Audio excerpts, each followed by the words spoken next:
मेरो स्क्रिनमा देख्दै हुनुहुन्छ मैले एउटा एनएफटी बनाएको छु। यस्तो खालको एनएफटी हजुरले पनि कसरी बनाउन सक्नुहुन्छ र यसलाई कसरी अपलोड गरेर हामीले कसरी यसबाट अर्निङ गर्न सकिन्छ भन्ने विषयमा म तपाईलाई यो भिडियोमा सम्पूर्ण जानकारीहरू दिनेछु।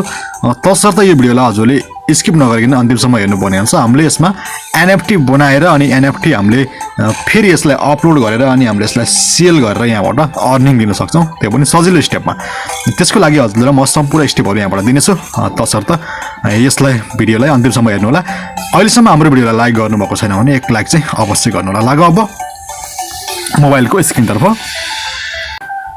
सिम्पली तपाईँ कुनै पनि ब्राउजरमा आउनुपर्ने हुन्छ। म अहिले क्रोम ब्राउजरमा आउँछु। क्रोम ब्राउजरमा आइसकेपछि हजुरले यहाँ एउटा के गर्नुपर्ने हुन्छ त माथि हजुरले सर्च गर्नुपर्ने हुन्छ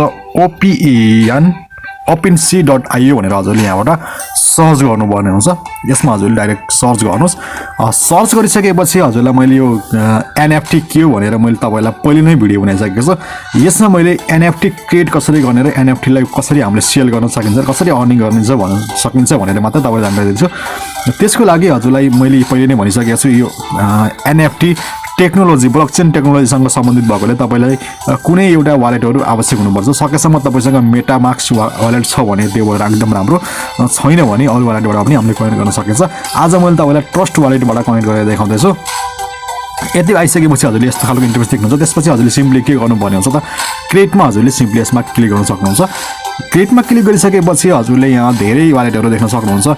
यसमा जुन यो एनएफटीमा धेरै पपुलर भनेको हाम्रो मेटामास्क वालेट नै एनएफटीमा पपुलर हुनेछ। तपाईँसँग मेटामास्क छ भने पनि हजुरले मेटामास्कबाट कनेक्ट गर्न सक्नुहुन्छ। मसँग अहिले मेटामास्क छैन, मसँग ट्रस्ट वालेट छ। तसर्थ हजुरले सो मोर अप्सनमा क्लिक गर्न सक्नुहुन्छ।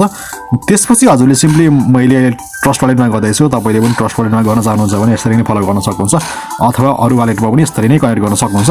म अहिले सिम्पली ट्रस्ट वालेटमा कनेक्ट गर्छु। त्यसपछि म सिम्पली ट्रस्टमा क्लिक गरिदिन्छु। यहाँ यति क्लिक गरिसकेपछि हजुरले यहाँ के देख्नुहुन्छ इन्टरफेस देख्नुहुन्छ यहाँबाट। त्यसपछि यसलाई हजुरले जस्ट नाउमा क्लिक गरिदिनु पर्ने हुन्छ।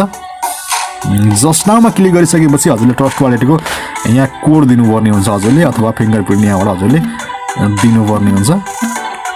यति भइसकेपछि हजुर ट्रस्ट वालेट अटोमेटिक यो खोल्ने गर्छ।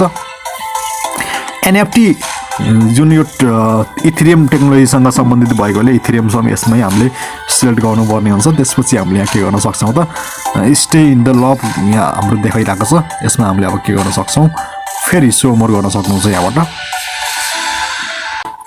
त्यसपछि फेरि हजुरले यस्तो खालको इन्टरफेस देख्नुहुन्छ। यहाँबाट सिम्पली हजुरले ट्रस्टमा क्लिक गर्नुपर्ने हुन्छ। यहाँ ट्रस्टमा क्लिक गरिदिनुहोस्। सिम्पली हजुरले ट्रस्टमा फेरि पनि एकचोटि क्लिक गरिदिनुहोस्। त्यसपछि यहाँ सिम्पली कनेक्ट भन्ने अप्सन आउनेछ। यसलाई हामीले सिधै कनेक्टमा क्लिक गरिदिनुहोस्। यति गरिसकेपछि हजुरको यहाँ यस्तो खालको इन्टरफेस आउनेछ। त्यसमा हजुरले ओके गरिदिन सक्नुहुन्छ। ओके गरिदिनुहोस्। अब यसमा हाम्रो के हुन्छ त हाम्रो यो एनएफटी हाम्रो यो ट्रस्ट वालेटसँग सम्बन्धित भइसकेको छ। अब यहाँ हामीले गर्नुपर्ने के छ त भन्दा अब तपाईँको यहाँ हजुरको एनएफटी हजुरले यहाँ अपलोड गर्नुपर्ने हुन्छ। अपलोड गर्दा फेरि हजुरले के ख्याल गर्नुपर्छ भन्दा तपाईँले जेपिजी पिएनजी गिफ्टहरू यहाँ सम्पूर्ण गर्न सक्नुहुन्छ। MP4 सबै यहाँ गर्न सक्नुहुन्छ। यहाँ तपाईँको साइज म्याक्सिमम साइज भनेको 100 MB सम्मको मात्रै यहाँ हजुरले अपलोड गर्न सक्नुहुन्छ।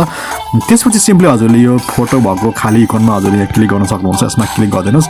त्यसपछि यहाँबाट हजुरले क्यामेराबाट लिनुहुन्छ कि तपाईँको मिडियाबाट लिन चाहनुहुन्छ। मैले अहिले मिडियाबाट अपलोड गर्दैछु। मैले मिडियामा क्लिक गरेँ। त्यसपछि सिम्पली यसलाई एलाउ गरिदिनुहोस्। एलाउ गरिसकेपछि हजुरको फेरि यसलाई पिन कोड माग्ने गर्छ। यसलाई कोड दिनुहोस्। त्यसपछि हजुरको के गर्छ ग्यालरीमा पुग्न सक्नुहुन्छ। तपाईँ ग्यालरीमा पुगेर हजुरले बनाइरहेको कुनै आर्टहरू छ भने आर्टहरूलाई हजुरले यहाँबाट सेलेक्ट गर्न सक्नुहुन्छ। मैले अहिले एउटा आर्ट बनाइरहेको छु। यो आर्ट तपाईँलाई कसरी बनाउने भनेर म तपाईँलाई भिडियोको लास्टमा पक्कै पनि दिनेछु। तसर्थ यसलाई मैले अहिले सिलेक्ट गर्ने पहिले अपलोड गरौँ। त्यसपछि म तपाईँलाई त्यो आर्ट बनाउन पनि सिकाउनेछु। यो अहिले मैले 3 सेकेन्डको बनाएको छु। मैले तपाईँलाई पहिले पनि देखाएँ। यो देख्न सक्नुहुन्छ। यस्तो खालको मैले बनाएको छु। यसलाई अब हामीले के गर्न सक्छौँ त सिम्पली अपलोड गर्न सक्छौँ। अपलोड गर्दाखेरि हजुरले यहाँ आफ्नो के गर्न सक्नुहुन्छ त यहाँ तपाईँको यो जुन हाम्रो यो आर्टको नामहरू लेख्न सक्नुहुन्छ। यसमा सिम्पली यसमा हामीले अब नाम लेख्दियौँ। तपाईँले के नामले लेख्न चाहनुहुन्छ। मैले यसलाई एमाजिङ ह्यान्ड बनाइदिउँ। AMA जठाइएनजी ह्यान्ड मैले बनाइदिएँ यसलाई। यति लेख्नु पर्ने हुन्छ हाम्रो नाम लेख्नु पर्ने हुन्छ त्यसपछि हजुरको यो आर्टसँग रिलेटेड हजुरको कुनै एउटा वेबसाइट छ भने वेबसाइटहरु यहाँ राख्न सक्नुहुन्छ यदि छैन भने पनि हजुरले त्यसलाई कुनै पनि फुलफिल गर्नुपर्ने आवश्यकता हुँदैन त्यसपछि सिम्पली हजुरले डिस्क्रिप्सन लेखिदिन सक्नुहुन्छ यहाँबाट हजुरले डिस्क्रिप्सन पनि लेख्न सक्नुहुन्छ हजुरलाई के आवश्यकता छ भने नभए के गर्नु पर्दैन त्यसपछि प्रोपर्टीमा गएर हजुरले के गर्न सक्नुहुन्छ प्लस इकोनमा हजुरले क्लिक गरिदिनुस् प्लसमा त्यसपछि यहाँबाट हजुरको प्रोपर्टी केसँग सम्बन्धित छ भनेर यहाँबाट के गर्न सक्नुहुन्छ त प्रोपर्टी पनि यहाँबाट राख्न सक्नुहुन्छ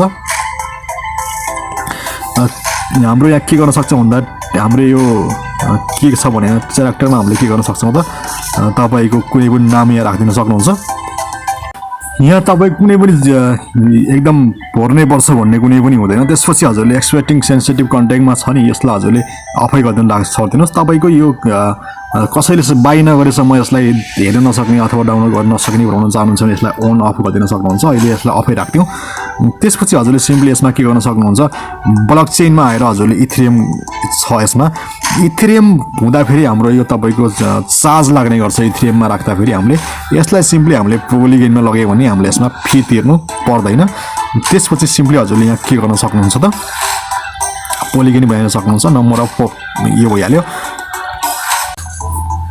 यति सम्पूर्ण स्टेप भइसकेपछि हजुरले एकदम ध्यान दिनुपर्ने महत्त्वपूर्ण कुरा के हुन्छ भन्दा हामीले यो ब्लकचेनमा हामीले एकदम ध्यान दिनुपर्ने हुन्छ यसमा अलरेडी इथेरियम हुन्छ इथेरियमलाई हामीले पोलिगनमा गर्यो भने हामीले यहाँबाट कुनै पनि नेटवर्क फी तिर्नु पर्दैन यसलाई हजुरले सिम्पली पोलिगन बनाइदिनुस् पोलिगन बनाइसकेपछि हजुर सिम्पली के गर्न सक्नुहुन्छ त सिम्पली यसमा हजुरले क्रिएट भन्ने अप्सनमा क्लिक गर्न सक्नुहुन्छ क्रिएट गरिदिउँ क्रिएट गरिसकेपछि हजुरलाई केही समय यहाँबाट लिने गर्छ यति भइसकेपछि हजुरको क्रिएट भइसकेपछि हजुरको यहाँ के हुन्छ त यस्तो खालको इन्टरफेस आउँछ हजुरले यसलाई शेयर गर्न पनि सक्नुहुन्छ अथवा हजुरले टेलिग्रामहरुमा अथवा फेसबुकहरुमा शेयर गर्न पनि सक्नुहुन्छ शेयर गर्न चाहनु भएन भने यसलाई सिम्पली इन्टर गरिदिनुस् यसलाई हामीले केही गर्नु पर्दैन यति भइसकेपछि हाम्रो यो जुन हामीले यो अघि बनाएको यो उस भइहाल्यो भइसकेपछि यसमा के हुन्छ भन्दा तपाईको यहाँ तपाईले एउटा कोड पाउनुहुन्छ यो कोड भनेको तपाईको मात्र युनिक कोड हुन्छ यदि तपाईको यो सेल भइसक्यो भने पनि त्यसपछि तपाईको यो सधैँ पर्सेन्टेज तपाईहरुले यहाँ आइराखेको हुन्छ त्यसपछि यदि भइसकेपछि हामीले यसलाई सिम्पली सेल भन्ने अप्सनमा क्लिक गरिदिन सक्छौं अरु हामीले केही एडिट गर्नु पर्यो भने एडिटमा पनि गर्न सक्छौं अथवा हामीले डाइरेक्ट यसलाई सेल गरिदिन पनि सक्छौं त्यसको लागि हामी डाइरेक्ट यसमा सेल भन्ने अप्सनमा गइदियौ सेल भन्ने अप्सनमा गइसकेपछि हामीले यहाँ यस्तो खालको इन्टरफेस देख्छौं हामीले यसलाई कतिमा सेल गर्न चाहनुहुन्छ त हजुरले यसमा सेल गर्ने बेलामा प्राइस भनेको हामीले इथेरियममै लिन सक्नुहुन्छ मेन भनेको चल्ने नै यसमा इथेरियम नै हो यसलाई हजुरले इथेरियममा बनाइदिनुस् त्यसपछि एमाउन्ट हजुरले कतिमा यसलाई सेल गर्न चाहनुहुन्छ मानौ कि यसलाई हामीले $150 मा सेल गर्दियौ इथेरियममै राख्नु पर्ने हुन्छ 0.005 13 हुँदो रहेछ 05 138 मा हामीले यसलाई सेल गर्दियौ 165 मा हामीले यसलाई सेल गर्दियौ हजुरले यसलाई सिम्पली इथेरियमकै एड्रेस यहाँ राख्नु पर्ने हुन्छ इथेरियमकै अंक यहाँ राख्नु पर्ने हुन्छ त्यसपछि हजुरले यहाँ डलर कति भयो यहाँ देख्न सक्नुहुन्छ यसलाई हामीले 165 मा सेल गर्दियौ त्यसपछि हाम्रो ड्युरेसन डेट 28 दिएको भनिरहेको छ सर्भिस चार्ज यहाँबाट हाम्रो के गर्नेछ त 2.5% उले लाने गर्नेछ त्यसपछि हामीले यसमा कम्प्लिट लिस्टिङ गर्दियौ सिम्पली हजुरले कम्प्लिट लिस्टिङ गर्दियौ कम्प्लिट लिस्टिङ गरिसकेपछि हजुरको यस्तो खालको एउटा इन्टरफेस आउँछ यहाँबाट हजुरले के गर्न सक्नुहुन्छ त यहाँबाट हजुरले अनलक गरिदिन सक्नुहुन्छ यसलाई सिम्पली अनलक गरिदिनुस् त्यसपछि यसलाई ओके गरिदिनुस् यति भइसकेपछि हाम्रो यो अब जुन हामीले बनाएको यो NFT छ NFT हाम्रो सेलमा गइसकेको छ कसैलाई यो मन पर्यो भने सजिलैसँग यहाँबाट हाम्रो के गर्छ त बाइ गर्छ बाइ गरिसकेपछि हाम्रो पैसा हाम्रो ट्रस्ट वालेटमै आउने गर्छ यसमा कतै पनि हराउने हुँदैन त्यसपछि 2.5% हजुरको यो ट्रस्ट वालेटले काट्ने गर्छ र अरु तपाईको अमाउन्ट भनेको यसमा रिटर्न दिने गर्छ यसरी हामीले सम्पूर्ण यो NFT बनाएर यहाँबाट सजिलैसँग सेल गर्न सक्छौं त्यसपछि हजुरको यो क्यान्सल लिस्टिङ भनेको छ क्यान्सल लिस्टिङ पनि गर्न सक्नुहुन्छ अथवा एडिट पनि गर्न सक्नुहुन्छ अहिले हामीले यतिलाई के गर्दियौ त हाम्रो यो अहिले सेलमै राख्दियौ सेल भइहालेपछि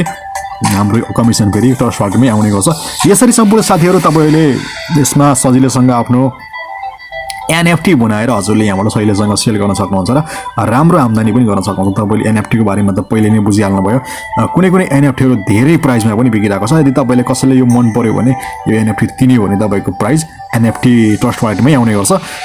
तसर्थ साथै तपाईँले पनि यसरी नै सम्पूर्ण फलो गरेर NFT बनाउन सक्नुहुन्छ। तपाईँसँग कुनै आर्टसँग कलासँग तपाईँसँग कुनै नलेज छ भने यहाँबाट सजिलैसँग आम्दानी गर्न सक्नुहुन्छ। यो नेपालको सन्दर्भमा अहिले इलिगल कारोबार नै हो। तसर्थ यसमा भविष्यमा आइपर्ने रिस्कहरू चाहिँ हजुरले सजिलैसँग बहन गर्न सक्नुपर्ने हुन्छ। यसमा हजुरले तपाईँले भर्खरै अर्निङ गर्ने भन्ने पनि हुँदैन। तपाईँले यसमा आर्ट राख्दै गर्नुहोस्। यो राख्दै गइसकेपछि यसमा फ्युचरमा तपाईँको राम्रो आम्दानी पनि हुनसक्छ। यसपालि भिडियोमा बाई, अर्को भिडियोमा पक्कै पनि भेट हुनेछौँ। यसलाई बाई।